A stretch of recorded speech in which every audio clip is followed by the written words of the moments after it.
Yo guys! So nandito na naman po tayo sa ating panibagong video. Nandito tayo sa shop. Ito yung nabili ko pala na lalagyan ng plato. So ngayong gabi may pinapagawa ako ngayon. Maglalagay tayo dito ng bagong tarpaulin. Pero yung tarpaulin natin guys, gagawa natin ng frame na kahoy. So ikakabit natin dyan. Yan dyan sa gilid niya para di nababasa pag umulan yung mga nagpapaprint. So yan yung pinapagawa ko. Yan yung papalagay natin na tarpaulin. So back to back yan guys. Iba naman yung naka-print sa likod, makikita nyo mamaya-maya pag nakabit na siya. So yan, around 10 PM na pala guys, kaya medyo wala ng taong dumadaan dito at madilim na. Nakasara na yung mga ilaw. A few moments later.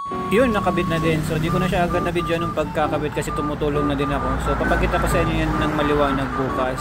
So 1, 2, 3, go! So yan na siya guys, kitang-kita nyo naman pag maliwanag. Yan.